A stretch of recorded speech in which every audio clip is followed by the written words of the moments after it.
Welcome to The Range. I'm your host, Diaz the Combat Barber, and once again, I'm joined by my friend Clay.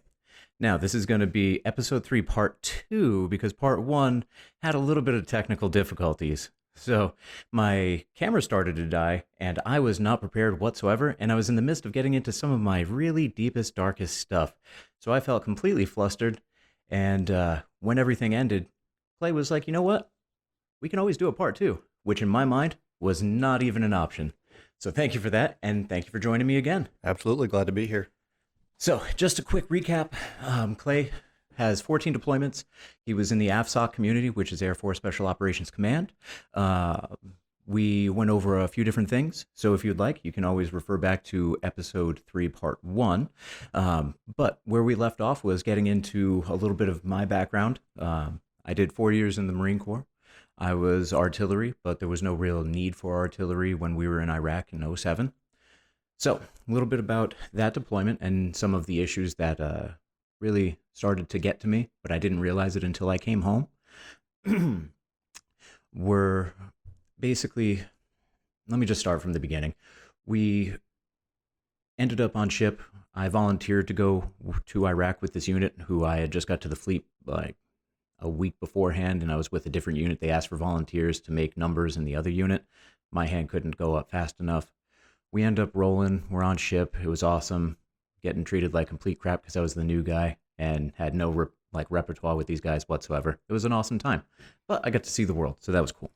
But then we land in Kuwait, and we made military history. We were the first to field the M777 howitzer, and we were the first ones to field it in combat. So our SOPs, or standard operating procedures, had not been set up. Long and the short is there was a guy, Lance Corporal Villarreal. He was an awesome person, tried to help out the new guys because we really didn't know any of the guys that had been in the unit. And you can attest to this unit cohesiveness. Like, you need to, even if you don't like the people, you got to know them to really jive with them and work well. He was trying to promote that even though he didn't know us from a hole in the wall. They were trying to load a howitzer up onto a flatbed using the ramp system. Something went wrong with the cat that they were using, our 5K. It's like a little, I don't know what you would call it, like a little forklift type dealio. Didn't really work out, and the howitzer ended up coming off of the rack. And the way that it balances is you have two tires, you have the bulk of the howitzer, and then you have the tube. The tube is 17 feet long, so it's a super big balancing act. So you have to have a few different Marines on the tube to control it. There were Marines on it.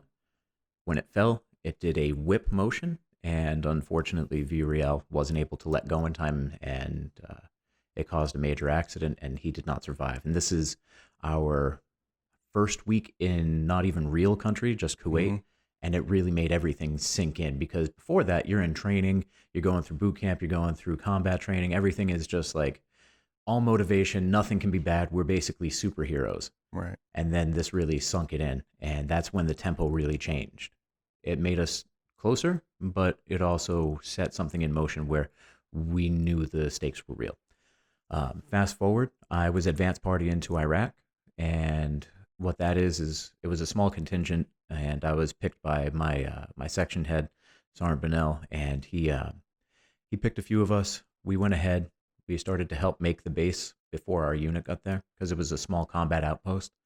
And even while we were watching the base, and like we had 12 hours on of guard duty, like at these posts, then 12 off, but that 12 off was essentially 8+ working to make this base up. But we would always hear different reports from different units, such as the snipers, recon, and that's when you really knew that things were getting hot and heavy. Like we found a truck with mortar tubes on it, so they had a mobile mortar station. They found that. There was a weapons cache that recon found, and they got hit with an IED and then a lot of small arms. One of their guys ended up losing his legs. That was gunnery sergeant now, Mass Sergeant Lynn, probably retired now.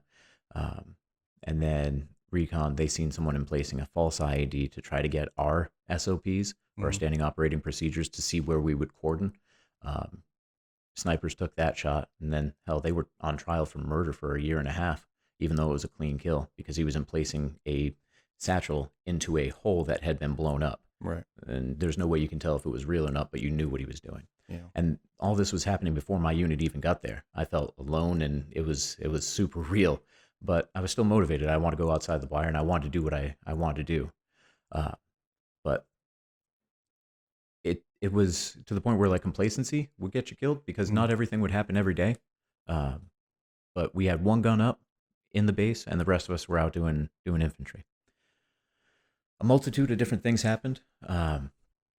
Like there was a sniper in the area. He was harassing a few different cops around that area. Um, we found a gunner's quadrant, which is what you use to aim a mortar tube. Mhm. We took those people in, but then we were ordered by higher up to give it back to them. But we broke that, which is a good thing because about 2 days later, while we were doing a VCP or a vehicle checkpoint, we ended up having mortars walked in on us. And what it means by walking it in is since they didn't have a good sighting system, they were launching one, see where it went, and adjusting fire each time. And they were walking it closer and closer. And it got about a football field away before it got counter blown up because we have counter battery radar. So Mhm. anytime there's an explosion, it will signal a fire mission to whoever's closest. Right. So that was my first like super real taste of it happening real time. Uh, Different things has happened. Patrols, like we got into a firefight a click away from one of our cops, Cop Lincoln, and yeah, that was an interesting time. Someone got a 7-ton stuck, and that really Mhm. hindered mobility. That was where we had to they had to basically keep pushing the enemy. But what was really funny is we had a first sergeant, and he was a complete piece of shit. We called him Action Jackson because he came from supply, no experience, no nothing. He would always yell at us, combat readiness, this, that, and the other. He fell asleep outside of the wire once. We got into a firefight a click away, and he tripled the post on base. Started walking around the 9 mil started walking around with his 9 mil at the ready, which is like you're ready to shoot, and Mhm. he's walking around on the inside of the base. Um, but other things that happened too, like been shot at and all that fun stuff. And then it was Operation Pegasus Bridge, and Pegasus Bridge definitely stood out. Um, it was a suicide attack, and it was a bolo or be on the lookout for. And it was closer to the end of our deployment, but we had searched for this vehicle for a while, and we finally got it. Pulled him outside of the um, pulled him outside of the truck, and basically it was a group of five, and they started really acting strange, and there were Marines trying to instruct them, and then all of a sudden something drops out of the one guy's hand, and I believe it to be the spoon of a grenade that activated a suicide vest. And watching that all unfold real time, it was weird because I seen the Marines raise their rifles. They started running backward, and there was just plumes of smoke coming out of their rifles, and it slowed down to the point where it was like a movie, and I was like, there's no fucking way this is happening right now. But I hunkered down because I was a turret gunner, so I have my 240 machine gun aimed right in that area. But as soon as that happened, the explosion happened, which causes a whole bunch of the dust to kick up. So you have the flames, then you have the smoke, then the dust, and then all that plumed up. But then his body, it's kind of funny, went even further than that, and like it must have went like about 100 feet in the air. Mhm. Fucking impressive. Yeah. But then we started to take rounds in, but I couldn't fire back because our Marines were in that area and I couldn't see. I had no visual. Um, so that one visually still messes with me. Like there's certain things like the movie The Kingdom. There's a Mhm. suicide bombing part of that, and it messed with me for the longest. But the biggest thing that I had said in part one of this was survivor's guilt. The biggest thing that happened to me was I was injured on patrol, and I wasn't able to leave the wire. We got hit with a suicide, or no, not a suicide bomber, a 155 under the ground. Luckily, it didn't kill any Marines, but it left a crater. Now, in this crater, they like to emplace secondary IEDs to get more Mhm. casualties because they know we're going to go fix it. There was a big mission for it. I wanted to go. I was basically healed up, but I was told I couldn't go because my Sergeant Bonnell, the one that put me in Iraq in the first place, he made all the lists, but he was advised to not let me go. He took my place, and he never came back. I was the only one out of my platoon that didn't leave that night. And I just remember police calling the entire base because it was one of the things that we just had to do randomly every day. And coming back, and I'd see our Marines fucking crying. And when my platoon sergeant, Staff Sergeant Gonzalez, told me that Benel died, like it hit me like a fucking ton of bricks. And it took the wind right out of my sails. I crumpled right to the ground. And yeah, I still can't really fucking deal with it. I know it's not my fault because people have told me, but it still feels like my fault. Yeah. Like I don't even feel like, I think I mentioned this last time, I don't even feel like I should be telling his story. Like I just feel unworthy. But I know that these are the symptoms of PTSD, or post-traumatic stress disorder. They wear many masks, but they definitely will come through a lot.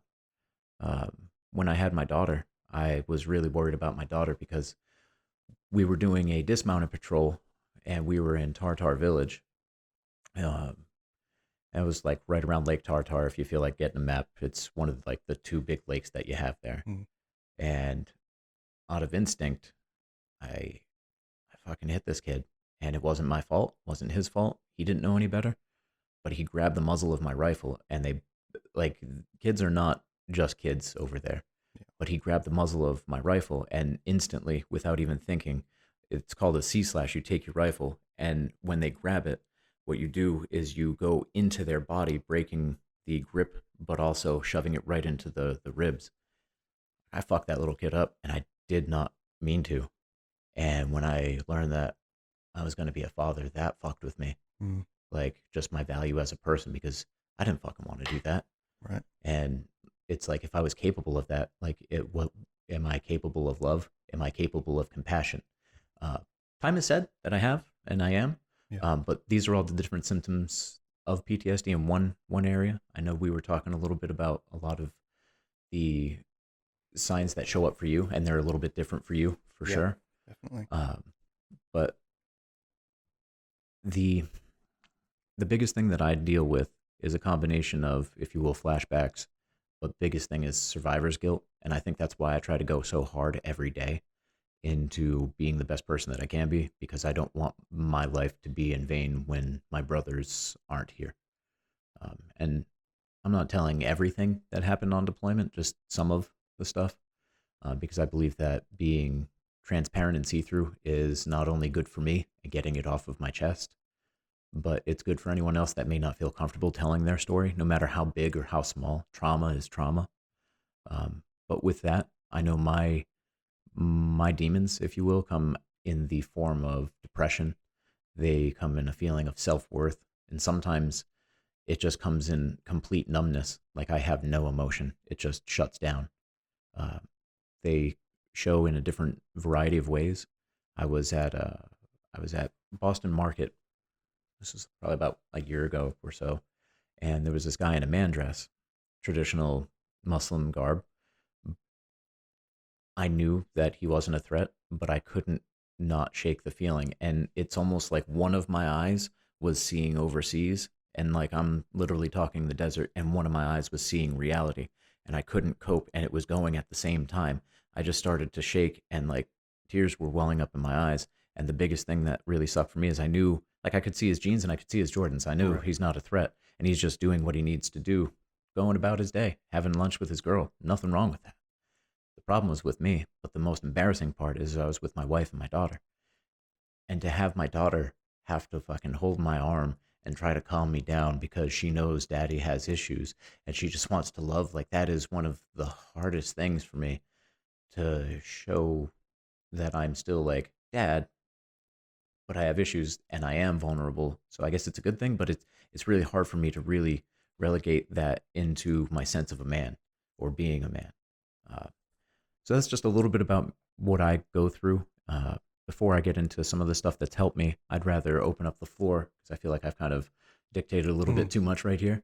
So, I mean, when you were talking on last episode, Clay, we got to the point where you were saying when your op tempo wound down, you started to feel some of your symptoms come through. So why don't you share a little bit, please? Yeah. Well, before I do that, though, I want to commend you for sharing yours, because that's a huge deal. And I know last time we were talking, you had a real hard time looking me in the eyes, and this time it's obviously a little different. You did a lot better about that. Not that it's like a judgment call, but it's one of those feelings that you have inside, like you said, the worthiness. So, kudos to Appreciate you that. for all of that. Um, but yeah, the ops tempo thing when I was stationed down in Georgia. So that was '06 to 13. That's where I spent those 7 years with the Pararescue Squadron or Guardian Angel Weapon System. And my, at the time, girlfriend and fiance was stationed in Charleston, South Carolina. So roughly 4 or 5 hours away. And Uncle Sam, being the sugar daddy that he is, he's like, hey, if you two want to live together, which obviously we did, you guys get to go to Delaware.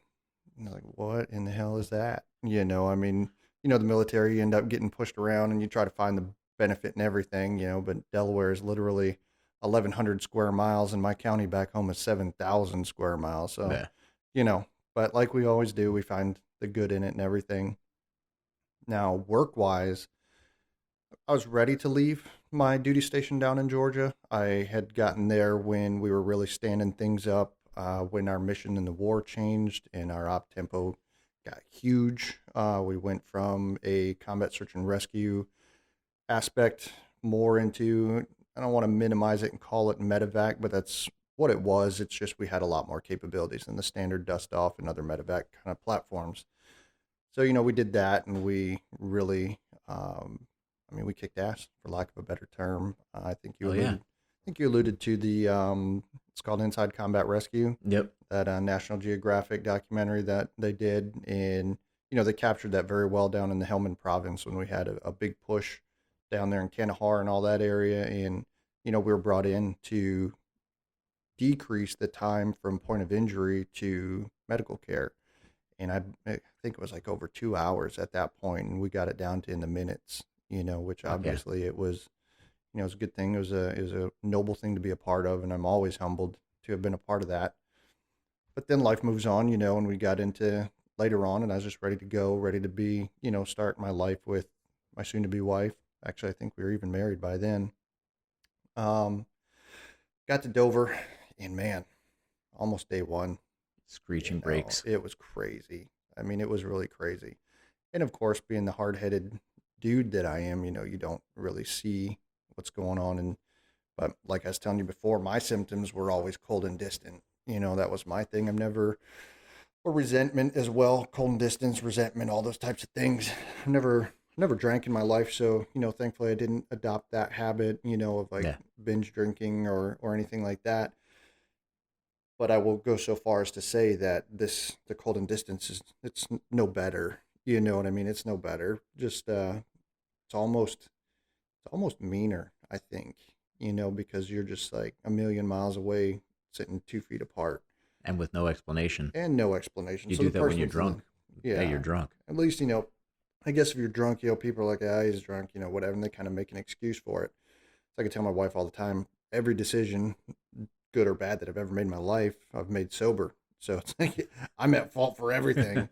Um, but yeah, I mean, as I started to learn what those symptoms were in things, I would try to seek help. I've been to counselors before, but I lied all the time. Either lied about whatever it was. I wasn't ready to work through it. And then the job aspect was just terrible for me. Literally went from 1,000 miles an hour in the war, all that stuff. Everybody around me was in top physical condition. Um, everything that comes along with being part of a quote unquote special forces, type of a unit, to a big blue, heavy airlift type of a squadron, and then all the things that come with that, so it's a very different mentality, very risk averse, very much, you kind of lie to yourself to make yourself feel important. It's one of those ones where you have to try really hard to envision that your end product is affecting the warfighter, but it's a million miles away and you're, you know, just back in the gear, back in the rear. Now, thankfully, I had experience in all of that stuff, so I knew what was going on up front. But the hardest part for me was, the airmen, the young troops that hadn't been into anything like that yet, and trying to keep them motivated when our job was just repetition after repetition. And it was wearing on me. I was certainly not a happy person. And, I was getting into verbal, you know, confrontations with coworkers and things like that. Cause, I got there and I found out that, like, say, our tech order program existed on a spiral notebook. I mean, that our job lives and dies by tech orders, and I just couldn't believe just how administratively messed up, how the morale was. I mean, it just seemed like it was in a can. I mean, it didn't seem like it was. Then you got to tell airmen who are hard chargers that, hey, I'm sorry, you were trained poorly. So now we got to take everything for the last year, strip it out from underneath of you, and then rebuild you in the correct manner. So now they're pissed. And it all just starts weighing on you after a while. And, you know, taking it home, just constantly talking to my wife about whoever I'm battling with, to the point where she's like, listen, if you don't do something about it, I don't want to hear anything else about it, just put up or shut up type of a thing. And it probably wasn't until, I want to say, maybe a year out, maybe not quite that far out from when I decided to retire, that I started seeing this therapist on base. And he was a new lieutenant. And man, I'm telling you, the first day I sat down with him, he listened to me. And then he was like, hey, do you mind if I write something on the whiteboard? Nah, man, it's your whiteboard. Go for it. I swear to God, the things he put on that board, it was like he pulled the top of my head off, just plugged a USB port in there and just pulled all the data from it and put it up on that board. And I'm like, get the fuck out of here. Like, how'd you do that? It's crazy what happens when people listen. Man, I'm telling you, and they listened well, and he dialed right in on it. And that was like probably the first thing I even told my wife was, like, this dude dialed in on it. It was crazy, how well he dialed in on it.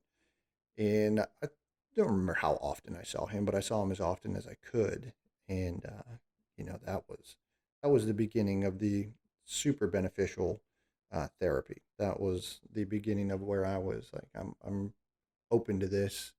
I'm not going to try and lie my way through it, and I mean, I've definitely backslid, Well, that's part of it. yeah, numerous times. I mean, more times. I think even last night I was laying there talking to my wife, and I'm like, I'm a dummy. I get it, but I promise I learn, but sometimes it's the hard way.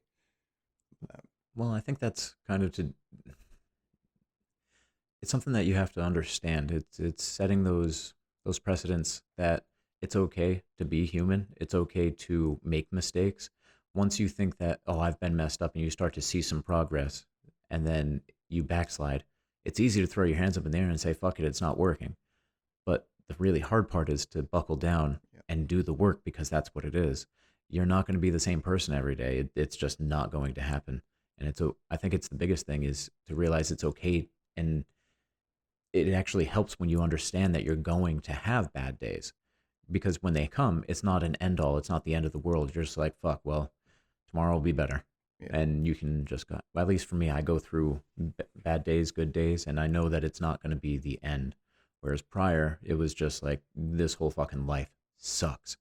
If I had one good day, it was outweighed. I'm already thinking about the bad day that's coming, even if I'm having a good day.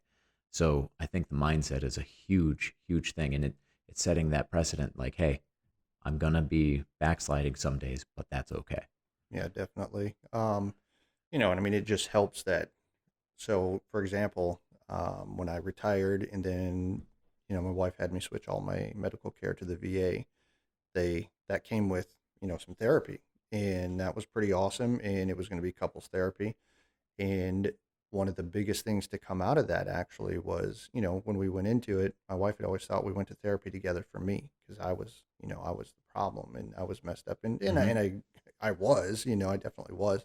But what was really neat about going to our doc at the VA was, she's like, look, some days I'm going to sound like I'm going to be on your side. Some days it's going to sound like I'm going to be on your side. I'm not on anybody's side. It's just how we're going to work this out. And she's like, either both of you come or neither of you come. We're not going to have any of these individual sessions or anything like that.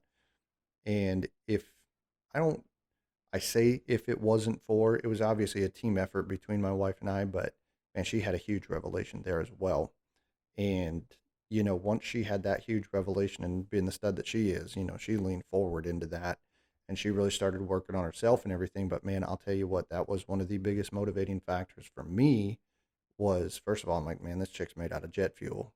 I can't be left behind, you know. Yeah. She's going to sit here and freaking rocket ship into the galaxy, and I'm going to be sitting back here like a chode, you know. And yeah, I'm sort of kind of trying, you know. So it was like, well, I definitely need to get my shit in one sock and really try. And the way I framed it, though, was the same way I framed everything else. So in my military career and in life in general, I would always do just automatically what came easiest to me. And then the hard thing was my relationship. And so that would be a secondary mission. So with primary mission, drown myself in work, you know, and then secondary mission, you know, if I had anything left over, half-ass, not even probably quarter-ass, try or not try. But I reframed this like this is the primary mission. And the only way I was able to do that, though, was one, I was learning how to relax. You know, I never identified with the Air Force. Like the Air Force wasn't me. You know, I always knew that there was life after it. You know, it was just going to be a chapter in the life and all that kind of stuff. So it wasn't like I was that guy that anybody had to worry about dying after I retired because I just couldn't find my way in the world. Most people will tell you sometimes I'm irritatingly optimistic and I just can make things happen, you know, and it's fun. And I'm very appreciative for that gene, I guess, if you call it. But what my wife was helping me learn was how to relax. And you never realize how wound tight you are until somebody's like, hey, you know, what about this? Well, you know, you can sleep in, you know, you can, you know, why don't we just sit on the back deck that you spent forever building, you know, because you had all this anxious energy and whatever. Let's just sit here and listen to music and, you know, just hang out. And those things became fun and they became nice. And little by little was not a fast process, but little by little, I was like, you know what? I'm going to work for an hour and I'm just going to sit down. And I'm going to get back up when I want to get back up. And, you know, it doesn't all have to be done right now. So that was kind of that beginning part. You know, I'm going back to the beginning a little bit, but this was one of those things that helped me to learn how to reframe my relationship into the primary mission. Instead of like, say, we talked a little bit about the business that I started. Well, gosh darn, I was very easy to target fixate on that, you know, and man, but thankfully, you know, between my wife and the therapist, you know, especially my wife giving me instant feedback, sometimes in a good way, sometimes in a, hey, dummy, I'm going to punch you in your face until you die way, you know, but it's all warranted. I like that term, instant feedback. Oh, instant feedback. And, but it was all correct feedback, you know, so it's not like you ever have somebody give you correct feedback and you instantly get pissed, but you're pissed because you know they're right and you done fucked up, AA, pissed Ron. at myself. You know what I mean? But you know, so that's pretty much how it goes for me, because it's just like, you know she's right, and you're just like, you done fucked up, man. Come on, get your head out of your ass. So that's been my thing, is really, well, the other thing too is intimacy. I was not brought up understanding what intimacy was. In my head, intimacy was sex. That's what it was. Well, obviously that's not the case, but it wasn't obvious to me. And I shouldn't say obviously, because there's other people I know like me. It's obvious to you now. It's obvious to me now that that's not the case. You know, so by being taught at now 40 years old, you know, what exactly intimacy is, and to learn to not be scared of it and actually embrace the challenge, which is the point that I was getting to, was embracing the therapy, embracing the challenge. You know, it might sound cliche, it might whatever, you know, but in all honesty, can't take a joke. Yeah, it's like, you know, I really embraced this as that challenge that I normally would, whatever mission we were getting ready to go on. This is the mission. This is the most, arguably, not even arguably, this is the most important mission I've ever been on. And it's fantastic. It's fun. It's hard. You know, all the things that I like, you know, it's difficult. I get to screw up, which, you know, what mission that's would learning. Exactly, you know, and thankfully she smacks me upside the head, gives me the wife look, or shakes her head and just, I don't know how you live this long type of a thing, and just walks away. How the fuck do you even tie your shoes? Exactly, you know. Because I have Velcro. Right? Who doesn't like Velcro shoes? But. So we're at the halfway mark. So switching it up, I think I'd like to go into, and I'm sorry to cut you off. No, you're good. But I think with that, I think we're kind of transitioning a little bit more into what's helping us now. Right. I think I'd want to give the listeners a little bit more help if they are in need. So I spent a year in the intensive outpatient program, which was awesome. They flew in some of the best people around the world to help out with the Marines. So with a lot of it, like you have CBT, cognitive behavioral therapy, you have exposure therapy. There's a whole bunch of different things that can help you depending on your brand of fucked upness in PTSD or any sort of trauma.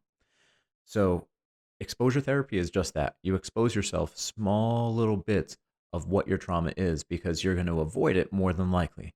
And that avoidance gives it power. So when you give it power, it's going to always have that over you.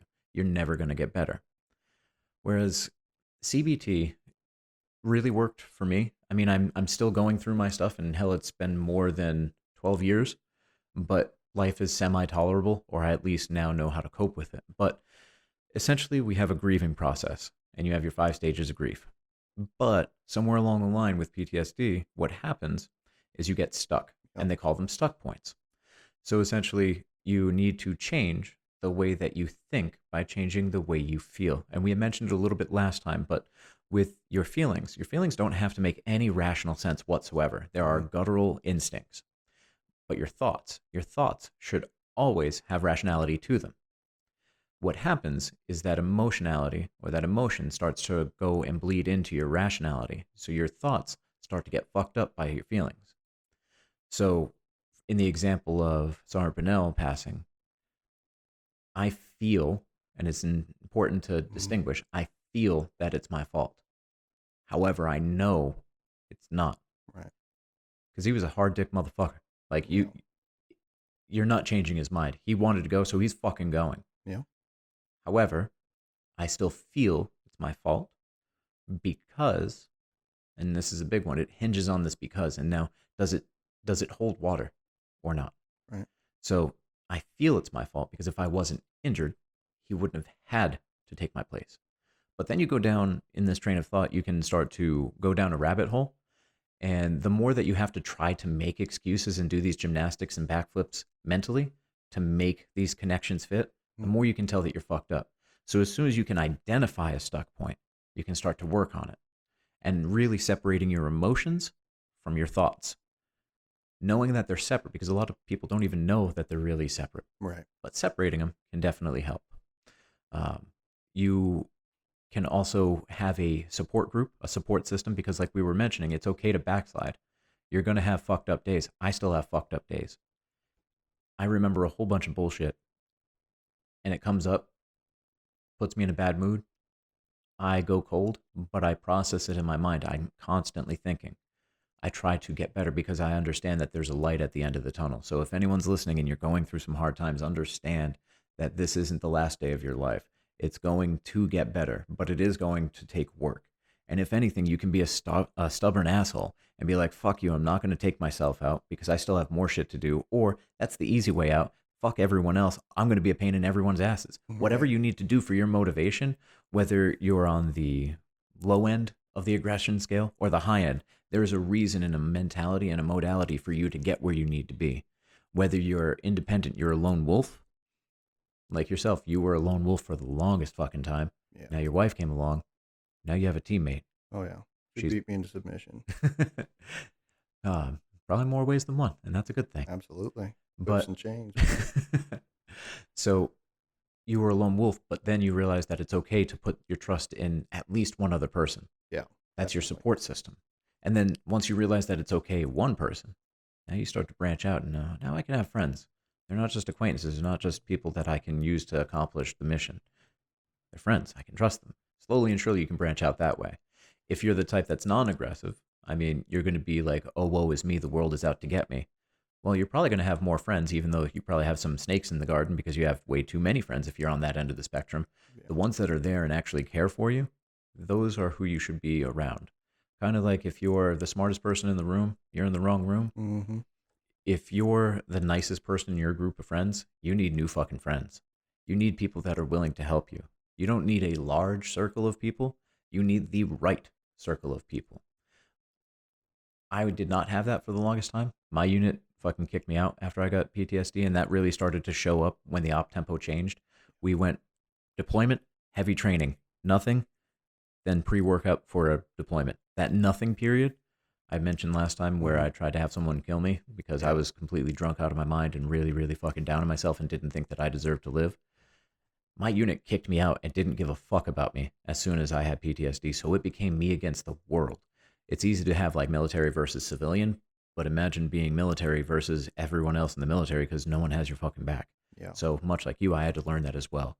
Now I have an awesome wife and I have my daughter and I have my little support system. And I learned that there are good people out there. And that's kind of what I've done. But that's on the macro scale. Hmm. Do you have anything that you'd like to add in? Yeah, because I kind of came at it from the different point. I'm not necessarily outwardly aggressive, and I had to actually learn to have emotions. I mean, I had them, but I didn't know what to do with them. I didn't understand. I definitely didn't let them exist outwardly, hence the cold and distant thing. So I actually had to come at it from the let's learn what emotions are. Let's learn how to not be afraid of them. And then that's what assisted me because anybody that knows me knows I can talk to a fence post if it holds still long enough, you know. But a lot of that was a defense mechanism. So I've finally gotten to that point now too where I can speak like I normally would, but I can speak from truth and I can speak from past experiences. And a lot of this stuff that I try to help people with is real time.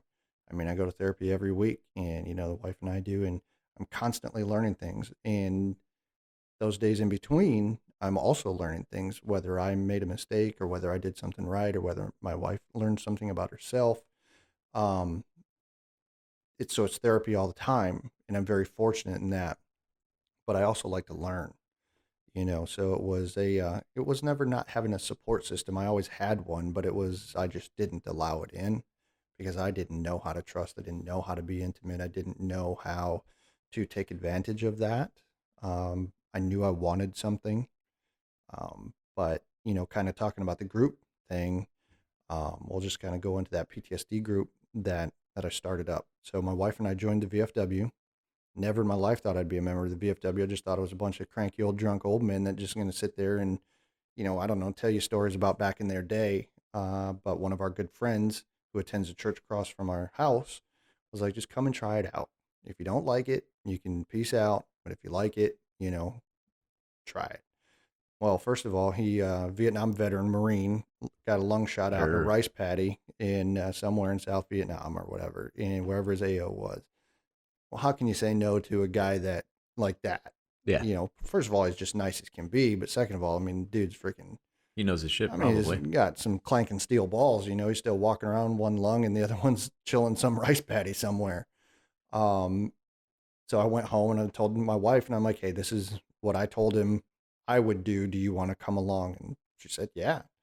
Well, if anybody knows her, knows she's a ball of fire. So we were going to walk into this joint. I mean, quick digression, funny story. We do walk in. It is all men, and they all are significantly older than us. They walk up to me, shake my hand, and then they look at her and they start talking about the ladies, well, which is now known as just as the auxiliary. Yeah. And I was like, oh, here we go. I could You just done fucked up. feel the jet boiling right next to me. And then it was like, pew. So the first couple meetings when the old men finally started to learn who she was, well, now she's everybody's girlfriend, and they just love her more than they love me. But anyway, so that started, us reaching out and finding something we didn't know. Well, at least I didn't know I needed or wanted.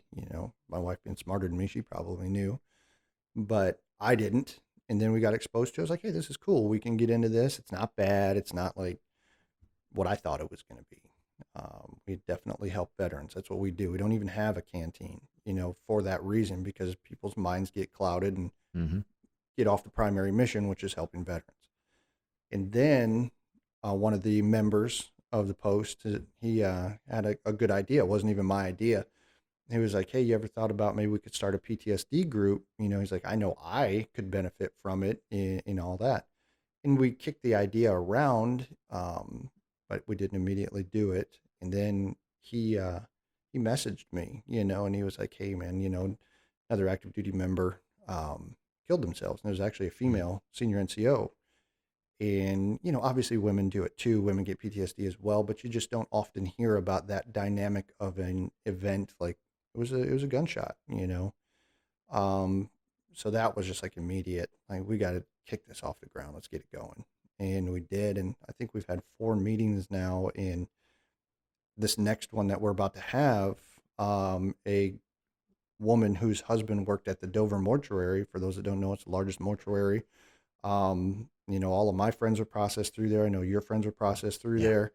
So anyway, her husband worked there, and unfortunately he killed himself. I believe it was last year. And so she's showing the courage to come out and share her story with us. And I mean, that's just an intense amount of courage. I couldn't even imagine, what that's got to take, to come out there and do something like that. But they're doing it for the right reasons. They want to help prevent that. They want to help tell the stories of what they saw from a secondary trauma standpoint, and what they feel like they might have missed, any survivor's guilt or whatever they might have. So that group has been super beneficial. But the whole point on that one was, hey, it's at the VFW, but it's not from the VFW. There's no counselors. There's no even set agenda. Well, you allow in anyone, really. Absolutely. Law enforcement, EMS, which, we haven't had the attendance I would like from that, but I understand, they're probably all on calls. They're on calls, they're developing, their own amount of therapy from within. They're just starting to get that doctrinal mindset of it's okay that this is a real thing, and you don't have to, be labeled and ostracized and all that stuff. If you've got, you can't not have issues in that world, it comes with the territory. Absolutely. At least from the war, we get to leave, it may not ever leave us, but we at least get to leave. Well put. But they're in it every day, touching it every day, and day in and day out. And so, they definitely need that, but sometimes they put their armor on to survive that every day, but. With that armor, I'd like to transition a little bit too. Sometimes PTSD isn't all bad. I mean, if you look at the state of the world, and I'm not going to say today because it's always been a dangerous and violent place, but one of the big things for me is hypervigilance. Like, I'm always aware of my surroundings, who's around. I always angle myself so I'm at the best point of advantage for whatever happens. I do get paranoid and I get exhausted. Groups, I don't like large groups because I'm scanning everything. Mm-hmm. It's exhausting. But mentality-wise, I can look at that and be defeated, or I can look at it and now it's actually to my advantage because I know that I'm going to have the highest level of safety for myself and my family and my loved ones. And that's just one example, but I know it's really hard when, like, say you're coming back from overseas and there's trash on the side of the road and you freak the fuck out because that is not supposed to be there, right, quote unquote, or that's what it is overseas, but you're coming back here. So it's hard to see the benefit in something like that. But if you look at the root cause of what's going on with you, you can actually start to use your ailments to your benefit. Say your EMS. EMS, yes, you see a whole bunch of bad stuff, but guess what?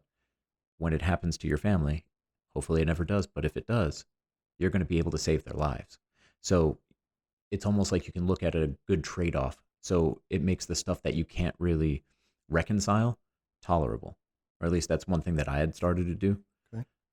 But I would like to touch on the alcohol or the drugs, or basically like the self-medication aspect that you were brought up, because we kind of glanced over it. You're like, we don't have a canteen because that just kind of fogs people up. Right. The biggest thing that I see, doesn't matter if you have PTSD in, say, a form like yours, mine, or someone else's, the biggest thing is avoidance.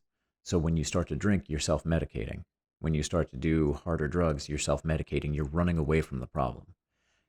It's not going to resolve itself. You're just numbing yourself to it, but it's going to be even more and more glaring every time you come back to sobriety. So I implore you, it's okay to have a drink, but understand why you're drinking. If it's for a celebratory reason, rocket to the wheels fall off. But if it becomes a problem and it starts to hinder your progress forward, definitely reevaluate that. Something that I do, because I try not to drink, one thing that I try to do is I try to stay active. I'm heavy in my business. I work a lot. I try to accommodate as many people as possible. We're doing this podcast. I try to be a good family man, but in my spare time that I do have, I either like to draw. It helps out because I get to focus hyper focused on something else. I like to do Muay Thai, Jiu-Jitsu, boxing, anything like that. It's a physical release for me. It gets some of that pent up tension, stress, and aggression and anger all out. That way I get to focus on dealing with the root causes of what I deal with on a day-to-day. Do you have any thoughts on stuff like that? Well, I mean, that's perfect as long as you're thinking, because I do the same thing. This business that I got, it allows me to hyper focus, but the difference now is I'm actually being thoughtful towards my wife and my relationship versus I'm just hyper focusing and that's where I'm at and that's all it is and that's all I'm doing. But I talk to her about what I'm feeling and thinking. I didn't used to do that. She used to tell me, I don't even know who you are, and I used to be, how in the heck do you not know who I am? You've seen me every day, all this kind of stuff. And I'd even lie to myself, like, you know everything about me when I didn't even know everything about myself. So how could she? But I do the same thing. Like the hyper focusing is actually very helpful in this this business that I started of auto detailing. I mean, come on, like today I was under a truck seat with some brushes and a vacuum, and I'm just like searching for every little morsel that I could find. And I'm like, ha ha, I got you, got you, bitch, and I'm just going at that. But at the same time, while that's happening, I'm consistently thinking about, hey, I've got a deadline. I need to be done by 10. I got responsibilities. I need to be back there and, be intentional, walk through the door, give my wife a kiss, acknowledge like, her day, her morning. I'm still trying to get better about that. But the thing that I know that I've gotten better at is utilizing that tension release of the hyper focusing to allow me to be thoughtful and be present with the family. And I'm happy that my wife has noticed that too, because that's taken a lot of flexibility on her part and courage, because she was very worried. I know she was worried when this happened, because the business thing wasn't planned. It just literally just happened. But she knows me. She's known me for a long time. And I did initially hyper focus.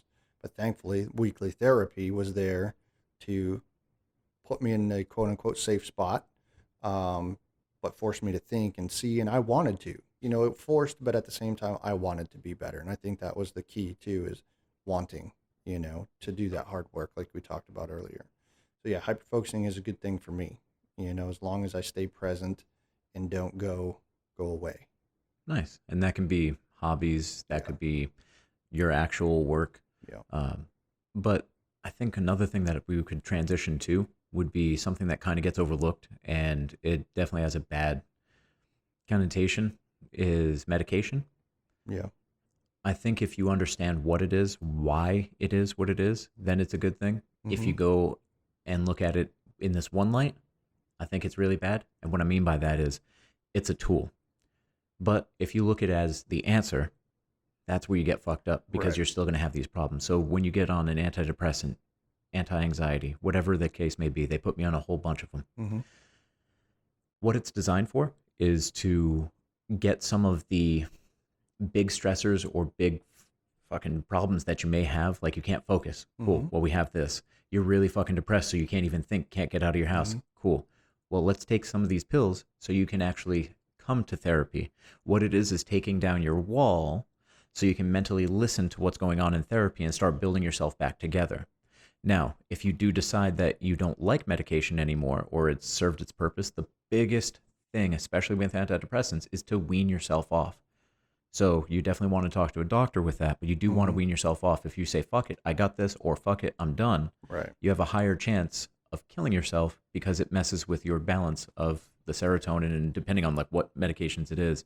So I would definitely say that. But if you go into using medication, because it gets a really bad rap, like, oh, you're fucked up, you're taking medication, or you just have that masculinity about taking medication, it's going to fuck you up. Cool. Well, if you go into it thinking that it's just the answer, I'm going to be all better if only I get this, you've already failed. Yeah. Because everything that we have to do mentally is our own plate. We have to clear our own plate. We have to work at it. We can't slide it to the fucking dog being the pill. We can't do that. We have to start clearing it ourselves. Whether you completely come through your trauma, whether you come halfway through so you can live a tolerable life, whether you have coping mechanisms, the biggest thing I think is to just realize that it's okay to be different, and it's okay to be a little fucked up. But the biggest thing is it's okay to ask for help. Yeah. Yeah, pills are definitely not a solution in a bottle. I learned from my wife, who was courageous enough to recognize that she needed help, and she went in a couple of the analogies that were given to her were it's a life preserver, basically. It's just enough to keep your head above water, but you still have to put in the effort. And that always stuck with me, to the point where not too awful long ago, I was prescribed antidepressants. And I knew that the possibility was there. And we were going to go see the psychiatrist, and I had to work myself up to it in my head, and I was telling myself, well, this guy's he might prescribe medicine, and what are you going to do about it? And so I had to employ the same thought process of like, well, you're going to get in the door and you're going to jump. You're not going to, you've come this far. You're not going to sacrifice the strides that you made. Your wife is watching you and she's going to see what you're doing. And yeah, let's just be honest. If you're offered some help and you turn it down right in front of your wife, how's that going to make you look? You're not willing to overcome your fear. And that fear was based out of something you've mentioned twice now. And it's something that is really frustrating to me, but it's this social construct of masculinity that is just that. It's an antiquated social construct that has no real data, no real backing. And a lot of it just comes from fear, and I'm never really fallen for that. I like pink. I don't care. You know what I mean? If a guy's good looking, he's good looking. You're a handsome man, Diaz. Oh, thanks, man. Just is what it is. We can get together later and rub beards together. That's true. Our power would unite, and they wouldn't know what to do with us. But so with that all being said, though, I was prescribed the medicine, and I'll be damned, man. The first time, it messed me up. Mm-hmm. I could not feel my crotch. It was like it wasn't even there. I was sweating behind my kneecaps. I was pissed because I had all these emotions leading into it, and now I don't have them because of this medicine. But the thing that pisses me off about veterans that I'm learning is they get pissed because it's not right away, and then they just start talking shit. Well, for those people that are like that, you need to drive your own care. It's medical practice for a reason. You need to go in there and answer the questions. You need to be self-evaluating. You need to understand things about yourself, and you need to be honest with the docs. I mean, I was super honest. I was pissed. I'm like, dude, I can't feel my dick and nuts. I can't feel it. It's like it's not even there. And feel like a Ken doll. exactly, and I didn't like that. I didn't like all the other feelings I was having. And he was like, okay, cool. Well, this is what's happening. Bam, this is what we're going to do. And oh, by the way, you've got a serotonin medicine, but I'm also going to hit you with the norepinephrine medicine, and we're going to help with your energy levels. Because I was self-aware, I was trying to talk to him and tell him because it was a tool that I decided to use. So why not use it to its benefit instead of just sitting back, pissing and moaning about it and saying, "Oh, that's fucked up. The VA hates me," and all the other things that you can hear sometimes. Well, I decided to drive that bus, and I'm now on a regimen of medicine to include testosterone. I had no idea I had low testosterone, but man, I'm telling you right now, that really is helpful to get that regulated, in between the antidepressants and then having something like a natural, testosterone hormone leveled out. I feel way better, and that was all simply just, I mean, the testosterone thing came around kind of by a fluke though, as I had low energy for quite some time. They did a bunch of blood panels, and one doc was just like, I can't believe they never tested for this. And 175 is the lowest end, and I was at a 103. Fuck. So I was hurting. I don't know what the hell was causing it or whatever, but now I know I've got some gel that I rub on every morning, and it's not like giving me some huge muscles because I was so far down at the bottom. It's just getting me normal, you know what I mean? But either way, it's helpful, and it came around by doing my best to overcome my fear, of just that same process that allowed me to be successful in the military, of overcoming that fear and all of that, and just changing that over to one, caring about yourself, being a little selfish, which is not what they teach us in the military.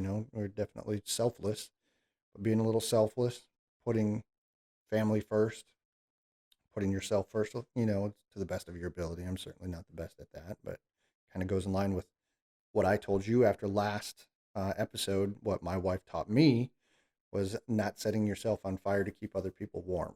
Yeah.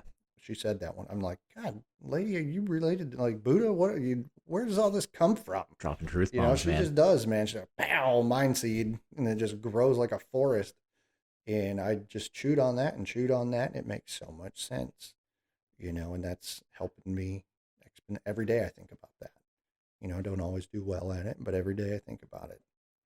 So I guess to sum that up, it's just take charge of yourself, to the best of your ability, but no excuses.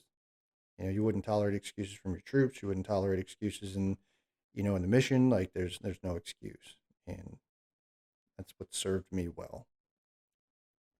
I definitely agree, man. And I think the biggest thing is we have to accept that we are just human. Mm-hmm. And yes, taking charge is all well and fine.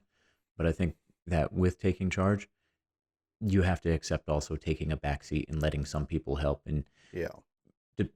it may be the masculinity, it may be like where you are in your career, maybe you are where are in your life. You have to reach out for help. Definitely. And take guidance. Because if you feel like you're fucked up, clearly what you're doing is not necessarily working 110%. So maybe it's only working like, say, 80%. Reach out for that extra 20%. There's nothing wrong with that. And I don't necessarily think that's a masculinity thing. I think it's a human thing. Definitely. When I was personal training, I'd see it all the time. I'd be saying some basic stuff to my clients, but their significant other would say the same thing. But because it's a power play in the relationship, they wouldn't listen to the significant other. They'd listen to the same exact words from an outside source because there was no power struggle there. Right. So it may be your spouse. It may be a friend. Fuck your power dynamics. If someone can help you out, let them. Yeah. There's nothing wrong with that. No, it actually brings you closer together is what I'm realizing. Mm-hmm. They feel valued. Well, they definitely, that's huge. And the connection that comes from that is huge. And you start, like a guy like me starts to realize, hey, I actually kind of like that. It's like, hey, that's all right. I'm still getting used to it. And thankfully, my wife is understanding about that, but it's awesome. But the one thing that I just thought about was people understanding that other people actually do care about them. I ran into a guy yesterday at the auto parts store. He's working behind the counter.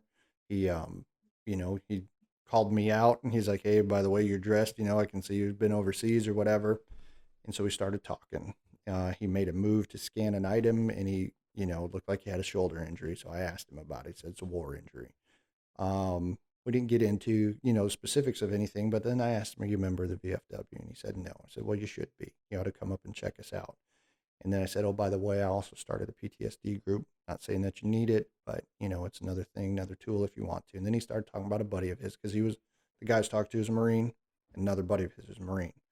And hopefully they come. I don't know if they will or not, but you did your part. Well, doing my part, but, like I heard in the past, nobody cares how much you know until they know how much you care. Very well put. And that's the thing. It's like people actually do care. And as soon as you can realize that they actually care, even if they're a stranger, like strangers can care about you. And that's what I wanted this PTSD thing ultimately to convey. One, it's safe.